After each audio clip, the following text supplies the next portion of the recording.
রাসূল কি বলেছেন, মান সামা রমাদানা সুম্মা আতবাআহু সিত্তা মিন শাওয়ালি কানা কাসিয়ামুদ দাহারি কুল্লিহি। যে ব্যক্তি রমজান মাসের 30টা রোজা দেওয়ার পরে, কয়টি রোজা? রমজান মাসে 30টি রোজা দেওয়ার পরে শাওয়াল মাসের 6টি রোজা রাখবে। কয়টি রোজা? শাওয়াল মাসের 6টি রোজা রাখবে। আল্লাহ পাক রব্বুল আলামিন তার আমলনামায় 1 বছর রোজা রাখার সব তার আমলনামায় দিয়ে দিবেন। সুবহানাল্লাহ। এখন এই শাওয়াল মাসে 6টি রোজা রাখার নিয়ম কি? নিয়ম আছে না?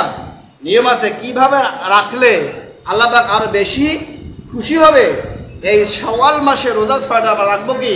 যারা আমরা রোজা রাখছি বা দিয়েছি তারা ইনশাআল্লাহ ভালো, যারা আমরা এখনো দেই নেই প্রত্যেকে নিয়ত করবো যেন 6টি রোজাকে রাখতে পারি।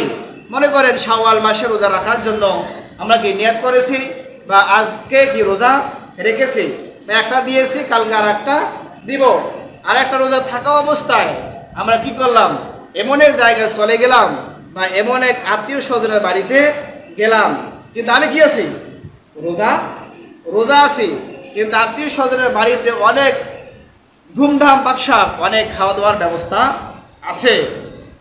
ওই জায়গায় আমরা কি করতে পারবো? রোজাটা ভেঙে খাইতে পারবো। কি হবে না? কোনো সমস্যা হবে না। রোজাটা ভেঙে কি আমরা ওই জায়গায় খাইতে পারবো, আবার পরের দিন আবার কি আবার রোজা শুরু করব। তাহলে কি আল্লাহ পাক ওই বান্দার উপর কি আরো বেশি খুশি হবেন। সুবহানাল্লাহ।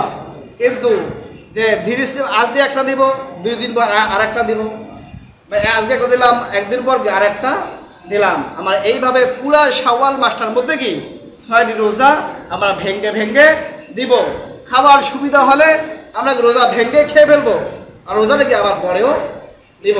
কারণ আল্লাহ পাক মানুষকে যে সুযোগ সুবিধা থেকে কি কখনো বঞ্চিত করবেন না। আল্লাহ পাক বলছেন যে খাওয়ার ব্যবস্থা আছে, নফল রোজা কি ছেড়ে দাও, ছেড়ে দিয়ে আগে খেয়ে নাও, আগে খেয়ে নিয়ে পরে সুবিধা মতো রোজাটা আবার রাখো। কিন্তু শাওয়াল মাসের ভিতরে, কিসের ভিতরে? শাওয়াল মাসের ভিতরেই কি 6টা রোজা রাখো। তাহলে ভেঙ্গে ভেঙ্গে এইভাবে এই শাওয়াল মাসে 6টি রোজা রাখলে আল্লাহ পাক কি ওই বান্দার উপর কি আরো সবচেয়ে বেশি খুশি হবেন। সুবহানাল্লাহ। তাহলে আল্লাহ রাব্বুল আলামিন আমাদের সবাইকে কি এই শাওয়াল মাসের 6টি রোজাকে রাখার তৌফিক দান করুন।